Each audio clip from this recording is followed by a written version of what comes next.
साथियों, हेलो साथियों, आज राष्ट्रीय परिवर्तन मोर्चाच्या माध्यमातून बहुजन मुक्ती पार्टीच्या समर्थनार्थ विधानसभा निहाय परिवर्तन यात्रा सुरू करण्यात आलेली आहे।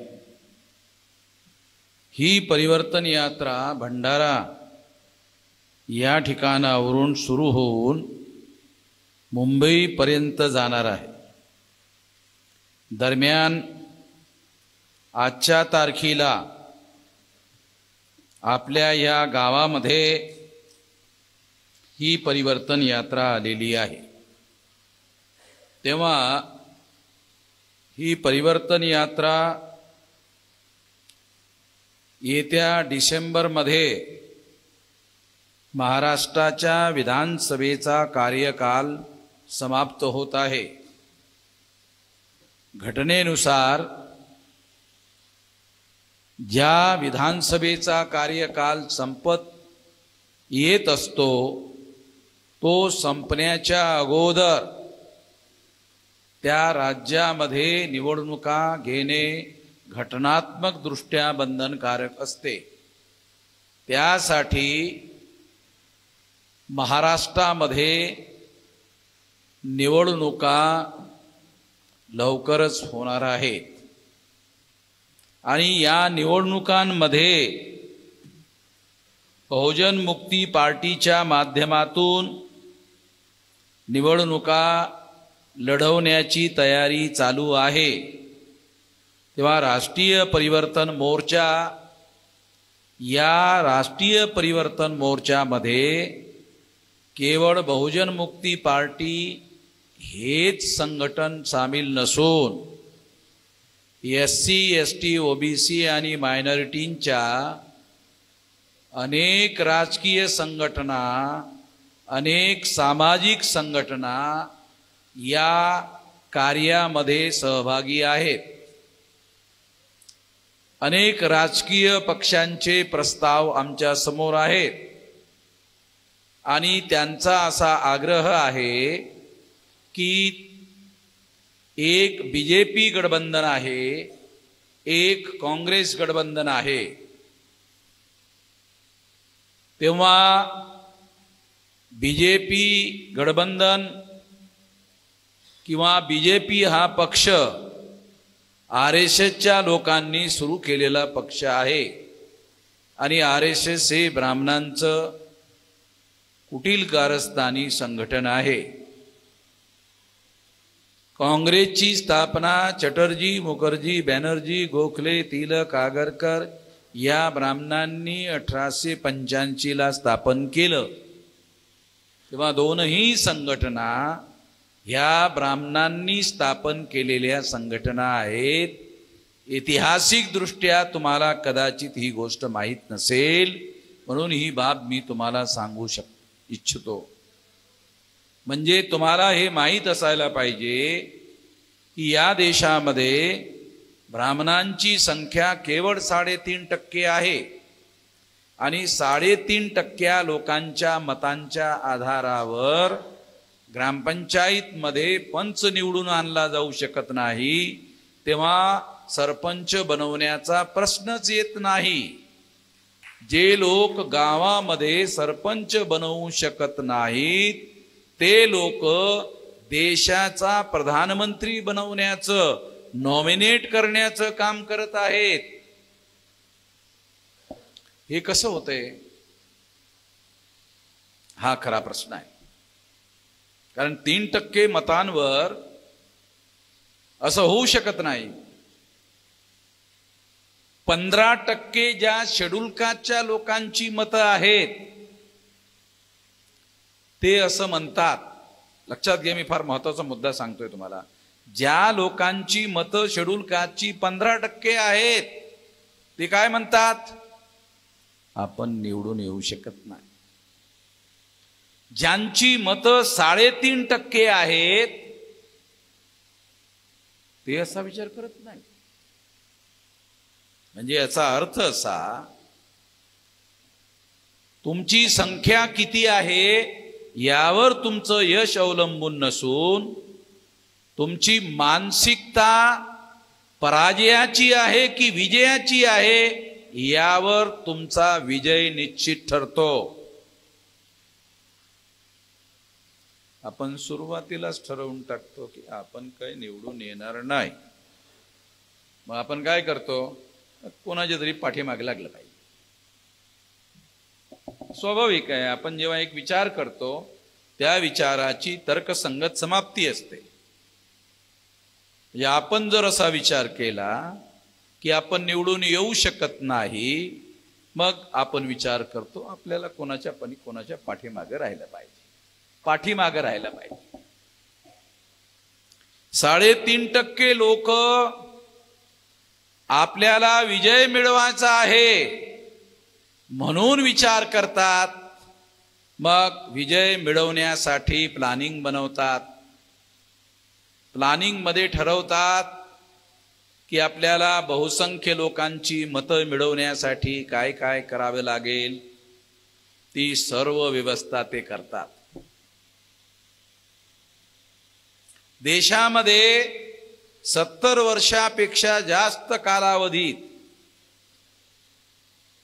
काँग्रेसनी राज्य केलंय. काँग्रेस हा ब्राह्मणांचा पक्ष आहे.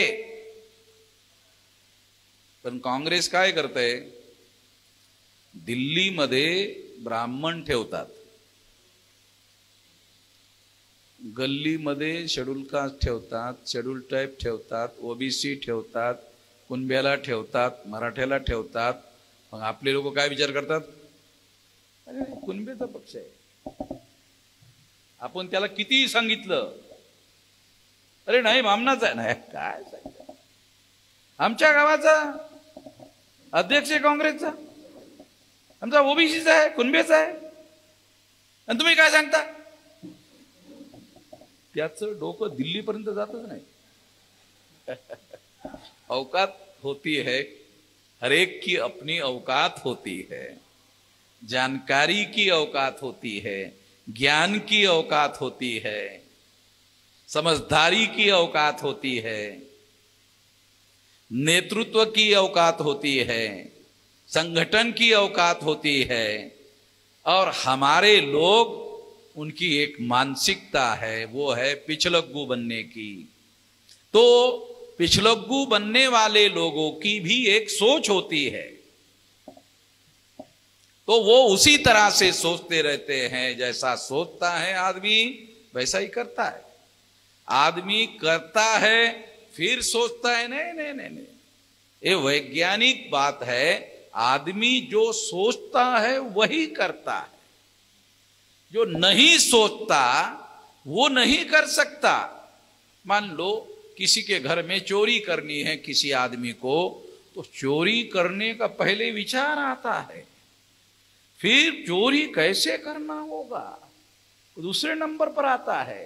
रात के 2 बजे कि 4 बजे गहरी नींद में लोग कब सोते हैं वो सारे चोर को मालूम होता है, और फिर उस हिसाब से वो चोरी करने का समय निर्धारित करता है. तो जैसा लक्ष्य होता है, जैसा विचार होता है, उसके अनुसार लोग काम करते हैं. हमारे लोगों का कोई लक्ष्य ही नहीं है. जो मूल निवासी बहुजन समाज के लोग हैं, उनका कोई लक्ष्य ही नहीं है, उनका कोई मकसद ही नहीं है, उनका कोई उद्देश्य ही नहीं है. ये बात बाबा साहब आंबेडकर जानते थे. बाबा साहब आंबेडकर इस बात को जानते थे कि हमारे लोगों का कोई लक्ष्य नहीं है, हमारे लोगों का कोई मकसद नहीं है, हमारे लोगों का कोई उद्देश्य नहीं है. ये बाबा साहब आंबेडकर जानते थे. फिर उन्होंने अपने लोगों के सामने लक्ष्य रखा, उद्देश्य रखा.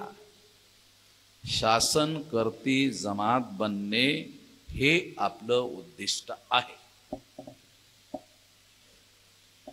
मग बाबासाहेब आंबेडकरांना मानणारी माणसं काय करतात, जे 4 कुत्रे एकत्र करू शकत नाहीत भाऊ सुद्धा म्हणतो शासन करती जमात बनणे हे आमचं उद्दिष्ट आहे.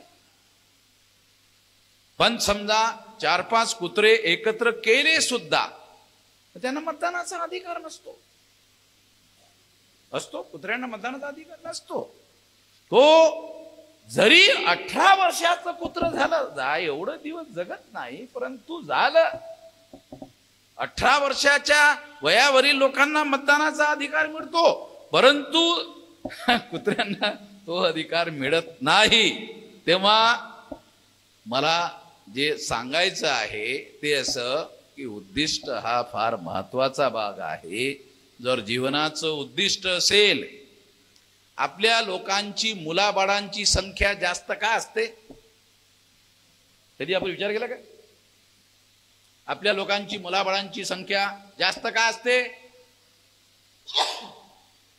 आपलं एकच उद्दिष्ट असते, जास्त मुलं बाळ झाले जास्त कमावणारे हात होतात असं सांगतात. मी खेड्यातला रहिवासी आहे, मला माहित आहे. मी खेड्यातला आहे आणि ग्रामीण भागातला आहे आणि अशिक्षित आई वडिलाचा मुलगा आहे. तेव्हा ते कसे विचार करतात गावातले लोक? नाही, जास्त मुलं असले जास्त हात असतात, जास्त हात जास्त कमाई, जास्त कमाई जास्त पैसा, काही अडचण येत नाही. मूर्खपणा आहे. पण माणूस जसा विचार करतो तसंच त्या पद्धतीने होते. म्हणून अनुसूचित जाती जनजाती बॅकवर्ड क्लासेसच्या लोकांच्या घरांमध्ये मुलाबाळांची संख्या जास्त असण्याचं हे कारण आहे. जे यांच्यामधील शिकलेले झालेत त्यांची जास्त नाही होत. जे शिकलेले आहेत, मी बघितलं, मी कारण शिकलेल्या लोकांच्या घरात जातो. सहसा मी बामसेपचा राष्ट्रीय अध्यक्ष असल्यामुळे शिकलेल्या लोकांचं संघटन आहे, त्यांच्याच लोकांच्या घरी मी सहसा जातो. तेव्हा त्यांच्याकडे 1 किंवा 2 पेक्षा जास्त असत नाही. पूर्वी असं होतं, अरे तुमचे जास्त कसं काय? नाही म्हटले, मुली झाले त्यामुळे मुलगा होईपर्यंत मी मुलगा होण्याची वाट बघत होतो, त्याच्यामुळे माझे मुलांची संख्या जास्त वाढली. परंतु आता आपल्या लोकांना हे पण कळलंय की मुलगा असो की मुलगी असो, शिकलेल्या लोकांना हे समजतं की मुलगा किंवा मुलगी कोणी जरी असली तर तिला जर आपण सक्षम बनवलं तर उतार वयामध्ये म्हातारपणामध्ये मुलगा किंवा मुलगी ही आपल्यासाठी फायद्याची ठरू शकते. कारण शिक्षणाने आणि भारतीय घटनेने स्त्री असो कोणी पुरुष असो त्यांना समान अधिकार घोषित करण्यात आलेला आहे. स्त्रियांना कमी अधिकार, पुरुषांना जास्त अधिकार भारतीय घटनेने असं मान्य केलेलं नाही. इक्वेलिटी बिफोर लॉ, घटनेचा जो कायदा असतो त्याला मूलभूत कायदा म्हणतात. त्या मूलभूत कायद्यानं असं देशात घोषित केलं, इक्वेलिटी बिफोर लॉ, कायद्यासमोर सर्व माणसं समान मानली जातील. स्त्री आणि पुरुषांमध्ये कुठल्याही प्रकारचा भेदभाव केला जाणार नाही. आणि म्हणून पुरुषांना जर 18 वर्ष वयावरील व्यक्तीला मतदानाचा अधिकार असेल तर तो स्त्रियांना सुद्धा आहे. जर पुरुषांना शिक्षणाचा अधिकार असेल तर स्त्रियांना सुद्धा अधिकार आहे. आणि पुरुषांचे जर लेक्चरर असतील, प्रोफेसर असतील, स्त्रियांच्या सुद्धा लेक्चरर आहेत, प्रोफेसर आहेत. तुम्हाला आश्चर्य वाटेल, स्त्रियांच्या IPS ऑफिसर आहेत. IPS ऑफिसर म्हणजे जिल्ह्याचा पोलीस मुख्य अधिकारी. IPS अधिकारी जो असतो तो SP असतो, superintendent of police, district superintendent of police. स्त्री सुद्धा असते, केवळ पुरुषच असत नाही. ही फार कठीण काम आहे, लॉ अँड ऑर्डर मेंटेन करणं. तेव्हा लॉ अँड ऑर्डर मेंटेन करणं हे जिल्हाधिकाऱ्याच्या कार्यापेक्षा, जिल्हाधिकारी बसूनच राहतो, तो ऑफिसमध्ये बसून राहतो, परंतु पोलिसांचं SPचं जे कार्य आहे ते प्रत्यक्ष जे लोक अपराध करतात दररोज त्यांच्याशी वाटा असतो, हे कार्य सुद्धा महिला बराबरीने करतात. देशामध्ये आजच्या तारखेला 90 जिल्ह्याच्या कलेक्टर महिला आहेत आणि कित्येक जिल्ह्याच्या जिल्हा पोलीस अधिकारी म्हणून महिला कार्य करतात, तेव्हा आता ही गोष्ट राहिलेली नाही. आता समान मानलं गेलेलं आहे. त्यामुळे आपल्याला स्त्री आणि पुरुष या दोनही लोकांना आपल्याला बराबरीचं मानून, व्यवहारामध्ये मानून आपल्याला आपल्या संघटनेचा पाया मजबूत केला पाहिजे. आणि आपलं संघटन पुरुषांबरोबरच महिलांमध्ये सुद्धा मजबूत केलं पाहिजे. विद्यार्थ्यांमध्ये, युवकांमध्ये, बेरोजगार लोकांमध्ये, शेतकरी लोकांमध्ये, मजूर लोकांमध्ये आपल्या संघटनेच्या वेगवेगळ्या शाखा तयार केल्या पाहिजेत. मजुरांचं वेगळं संघटन उभं करा. देशामध्ये मी माझ्या आयुष्याचे 49 वर्ष लावून आज माझं वय 67 वर्षाचं रनिंग आहे. 18 महिने 4 महिन्याचं माझं वय होतं.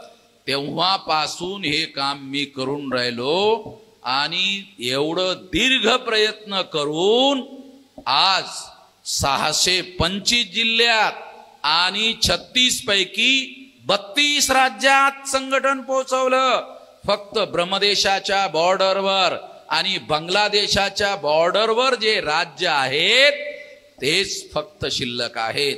तेही 1-2 वर्षामध्ये पूर्ण होतील. ते नाही होणार असं नाही आहे. ते काही आमच्यासाठी कठीण कार्य नाही आहे. परंतु परिवर्तन करण्यासाठी जेवढ्या राज्यामध्ये संघटन बांधणं आवश्यक होतं त्या 32 प्रमुख राज्यामध्ये संघटन आम्ही निर्माण केलेलं आहे. 625 जिल्ह्यामध्ये संघटन निर्माण केलेलं आहे. आपले लोक म्हणतात गावाखेड्यातले, अरे संघटित केलं पाहिजे लोकांना. मी सुद्धा बरेच दादा, तो मला सुद्धा लोक सल्ला देतात, मेश्राम साहेब लोकांना संघटित केलं पाहिजे. हा बरोबर आहे, केलं पाहिजे.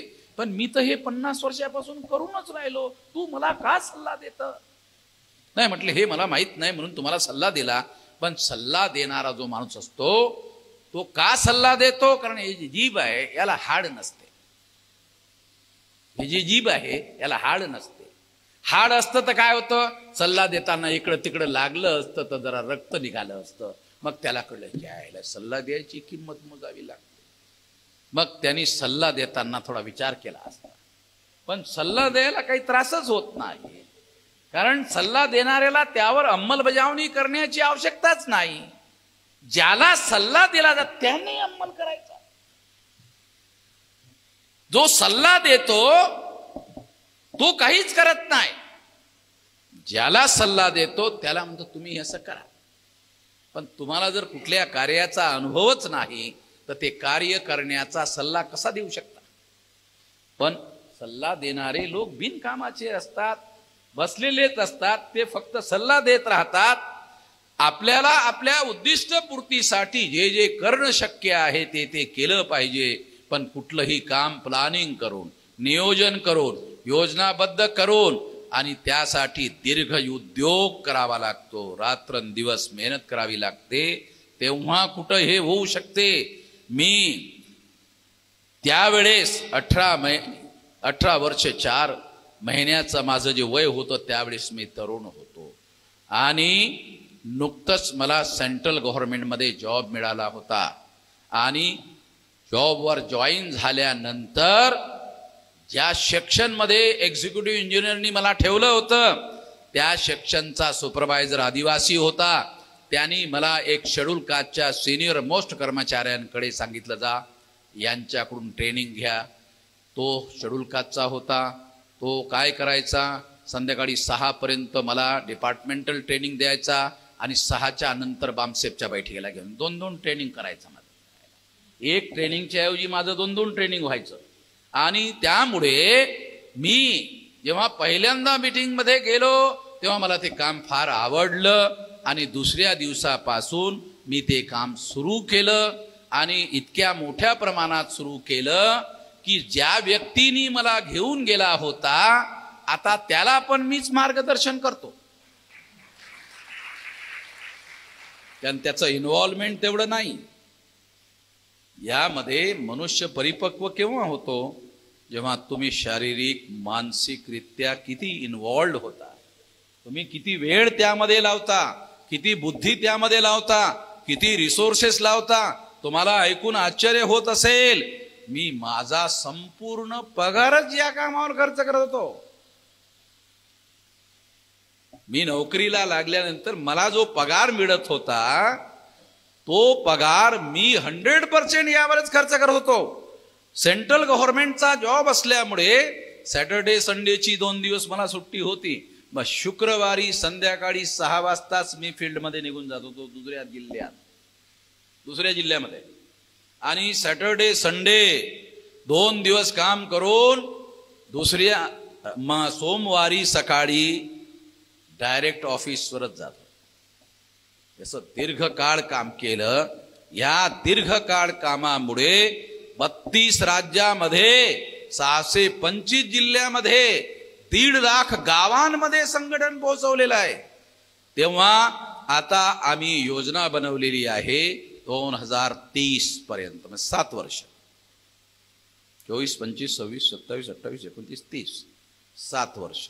7 वर्षामध्ये 6 लाख गावांमध्ये पोहोचलं पाहिजे.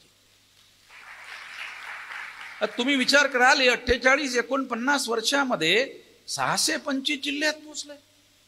तेव्हा इतक्या कमी कालावधीमध्ये ते 6 लाख गावात कसं पोहोचेल? शिकलेल्या लोकांचं संघटन बांधणे फार कठीण काम आहे. त्यांना जेव्हा आम्ही समजावून सांगत होतो तेव्हा ते प्रश्न विचारत होते, तेव्हा आम्ही त्यांना उत्तर देत होतो.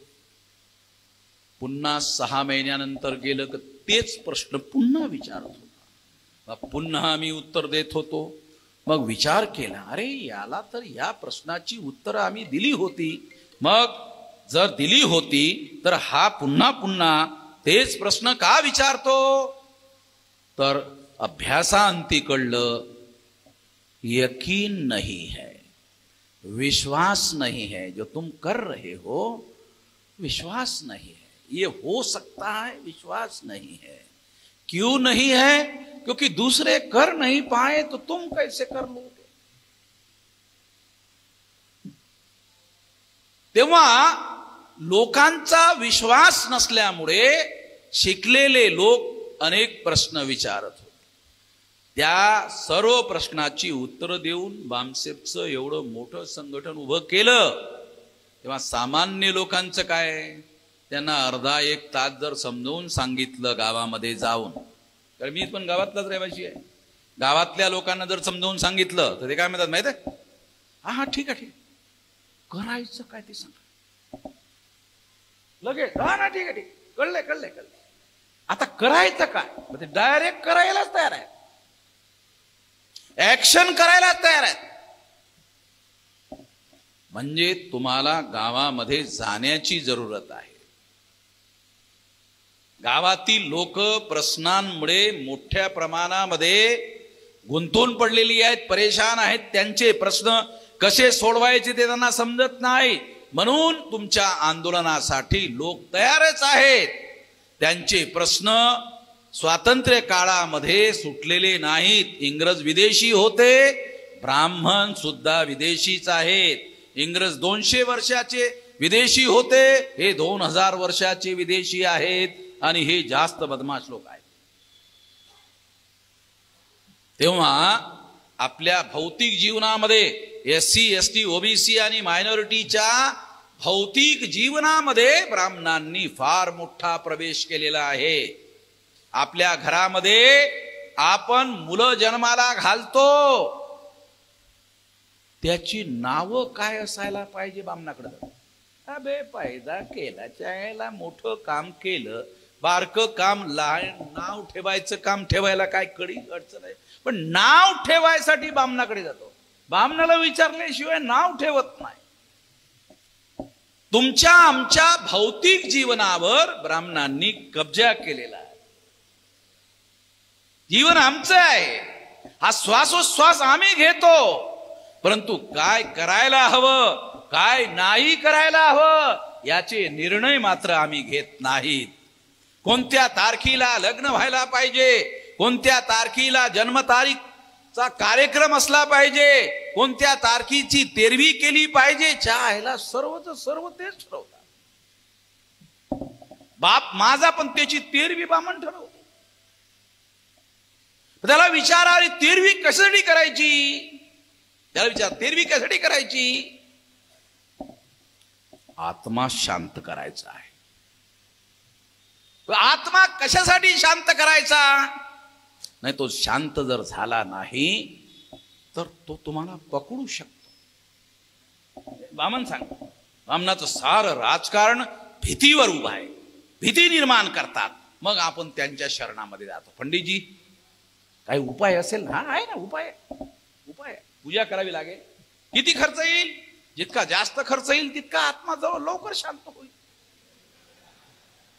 हे ब्राह्मणाला ते सर्व माहित आहे, व्यवहारानं माहित आहे. ते मूर्ख बनवत राहतात आमच्या लोकांना, काही करत नाही, फक्त मूर्ख बनवत राहतात.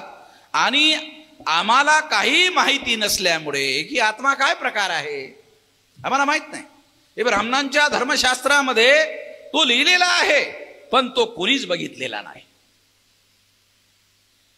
जे विज्ञान आहे, जे सायन्स आहे, ते असं म्हणतं जे कधी दिसत नाही, जे कधी महसूस होत नाही, ते असू शकत नाही. परंतु ही गोष्ट आपण मान्य करत नाही. जी गोष्ट विज्ञानानं मान्य केलेली आहे, साऱ्या जगातील ज्ञानी पुरुषांनी मान्य केलेली आहे, ती गोष्ट आपण मान्य करत नाही. ते गावातले लोक काय म्हणतात, अरे 2 पुस्तकं शिकला, आम्हाला तू अक्कल शिकवून राहिला.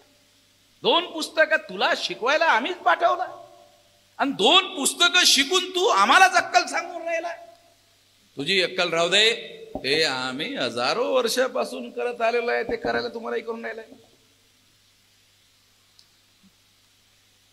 माझ्या आईचं मरण झालं, मग लोकांनी म्हटलंय असा असा कार्यक्रम करावा लागतो. म्हटलं तुला खायचं आहे का, ये, मी 11 वाजता जेवण करतो, तू पण ये. नाही म्हटले, गावातल्या लोकांना खाऊ घालावं लागतं. अरे पण तू म्हणून राहिला तर तुला खाऊ घालतो, तुझी संतुष्टी करून टाक.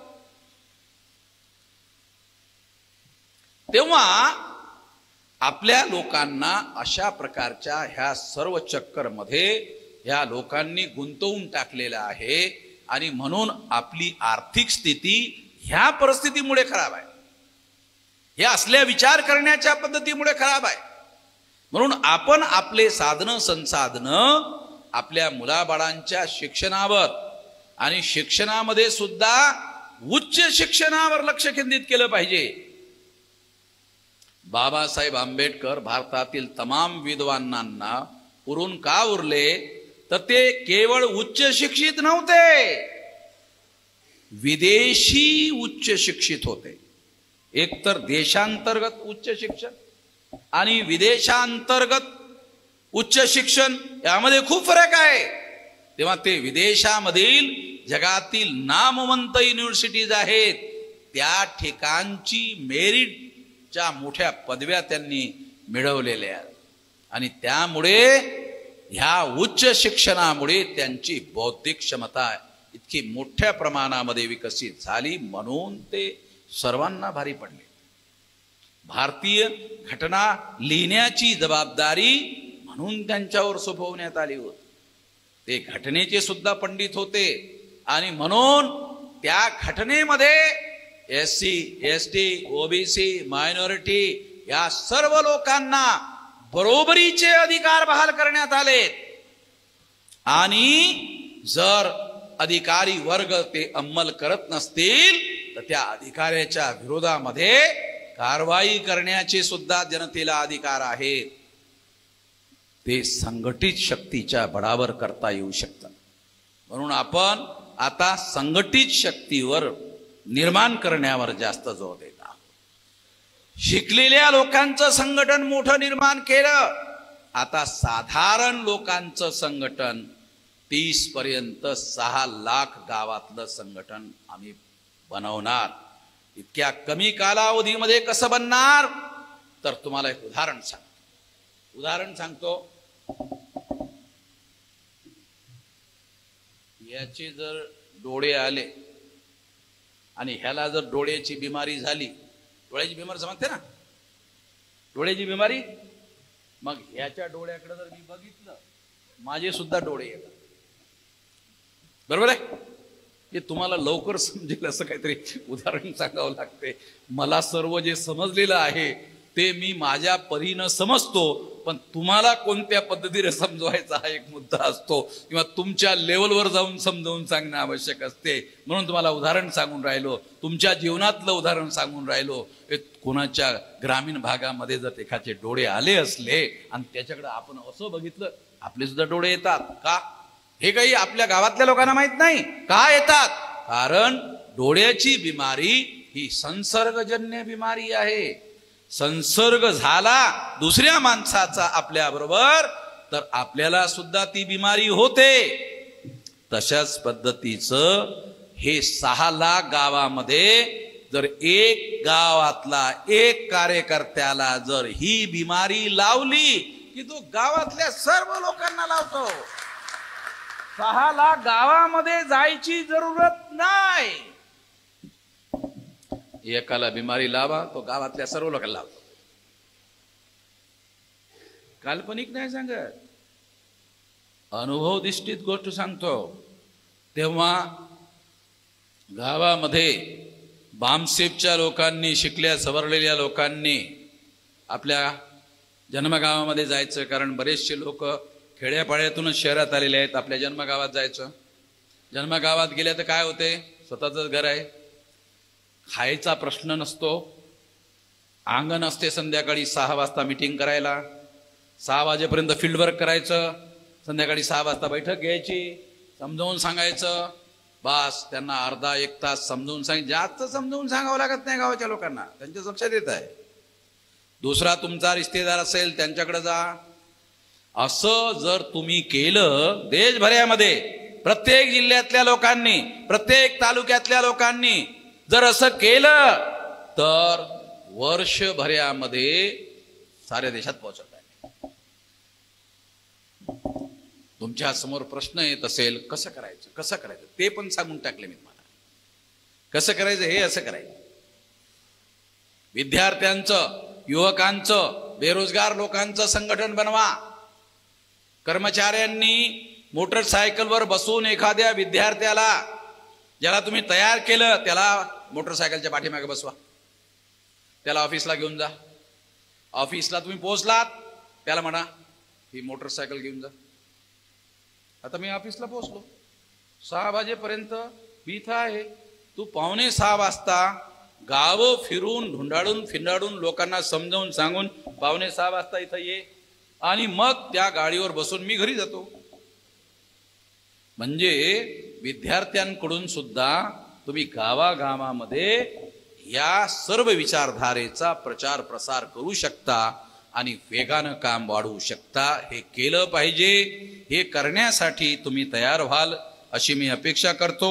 फार जास्त लांबत बोलण्याच्या पेक्षा जेवढ्या बाबी तुम्हाला समजून सांगणं आवश्यक आहे तेवढ्या मी सांगण्याचा प्रयत्न केला. आपण शांतपणे ऐकून घेतलात त्याबद्दल धन्यवाद.